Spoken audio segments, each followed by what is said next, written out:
So folks, I guess the most interesting part, how much power we actually got out of it, which is an awesome result, and even more as we had on the X3M, a little bit more. Now I finally know what you are talking about when you complain about my driving behavior. 100. Welcome back to our channel and to the second episode about the brand new BMW M4 Competition. In our last video from 2 weeks ago, we had a close look at the stock M4 and measured its performance on our dyno. In case you didn't watch that video yet, we strongly recommend you to start with the last episode and watch this one afterwards.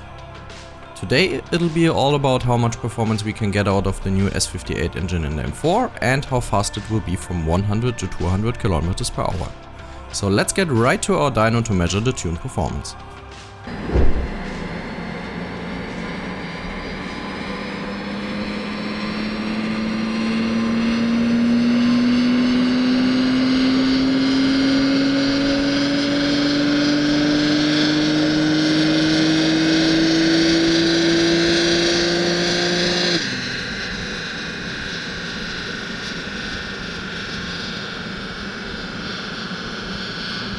So folks, I guess the most interesting part, besides the 100-200 measurements, how much power we actually got out of it.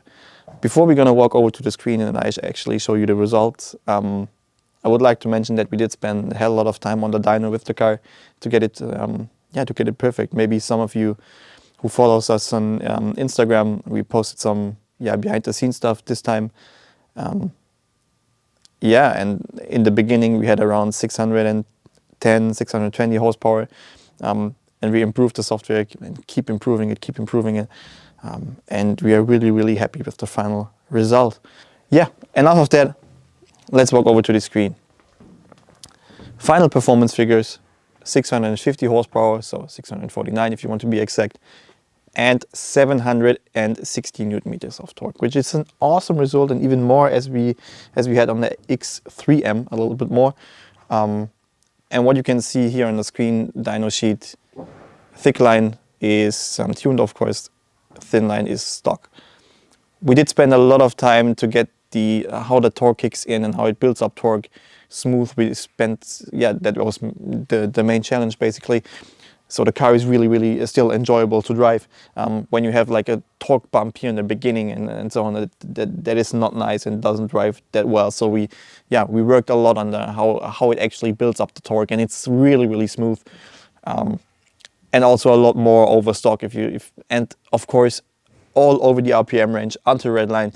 You have basically around, you have 800 Newton meters or 760 Newton meters.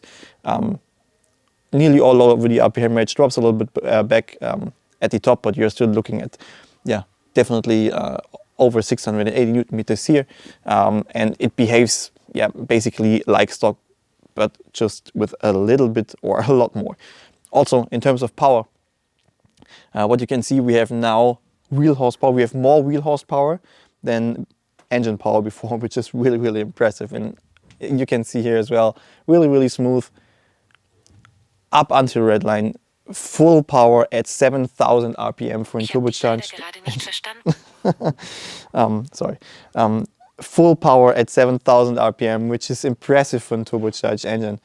I'm totally in love with the car, to be honest. Of course, design is controversial. You can like it or you can hate it, whatever. But the technical aspect of the car is simply impressive.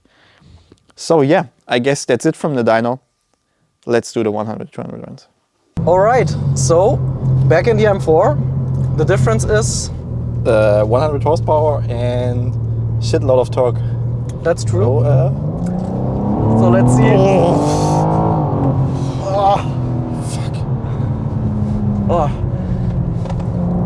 Now I finally know what you are talking about when you complain about my driving behavior, because on the passenger seat, it's not that much fun and games. It sucks, right? It doesn't suck, but you have to have a healthy stomach, let's say it like that. Fuck. The grip level and braking of that car is insane. It's... Sorry.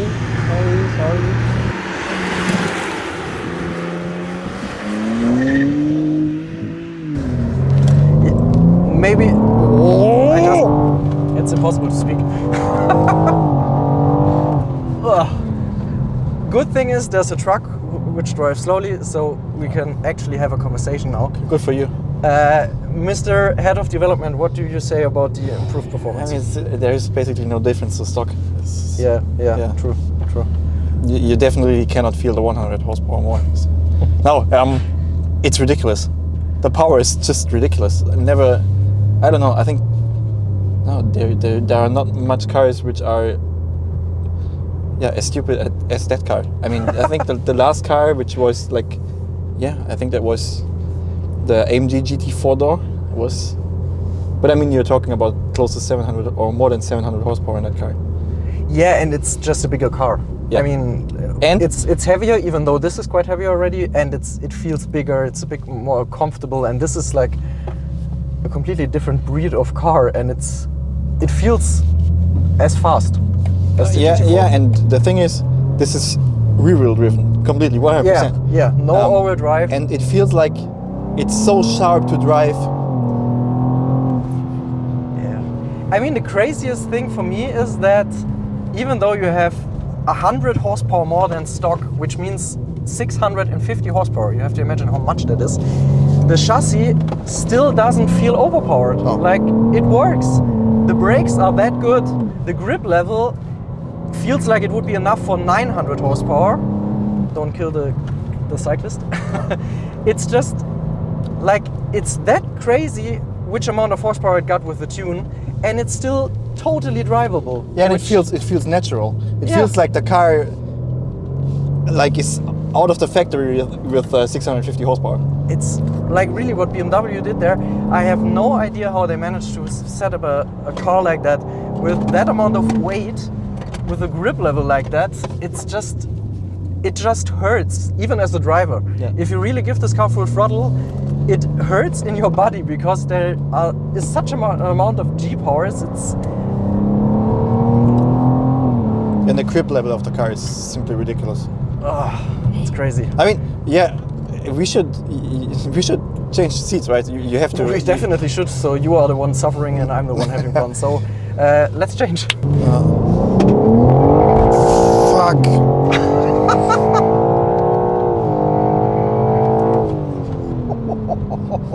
Ja, jetzt gucken wir mal.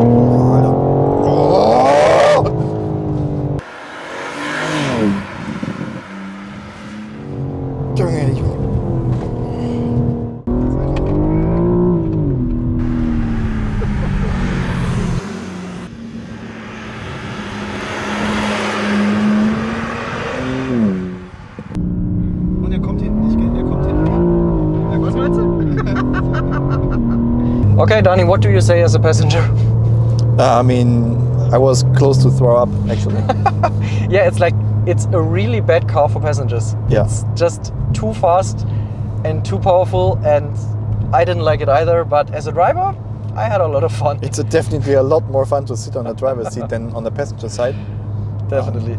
Yeah, so in my opinion, let's head to the Autobahn, because this should probably take like 2 seconds from 100 to 200. I don't know, it's just crazy fast, and I'm really excited for the times, which you, since you are such a good employee, are going to do this evening. And we're gonna show it to you now. 100.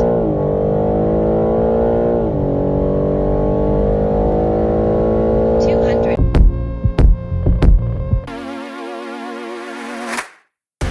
With 6.44 seconds from 100 to 200, the M4 is the 4th fastest car we've ever measured with the RaceChip performance boost.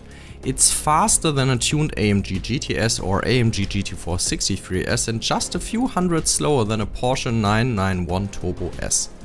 What BMW has accomplished with the S58 engine is just incredible, and it'll be very entertaining to watch Audi and Mercedes trying to catch up with it with the future generations of sports cars. The new M4, at least in my opinion, will never be seen as one of the prettiest BMWs ever, but from a technical point of view it's a masterpiece which elevates the whole class to a new level. Thank you very much for watching. If you enjoyed the video, please give us a thumbs up and think about subscribing to our channel to never miss a future episode. See you in the next one.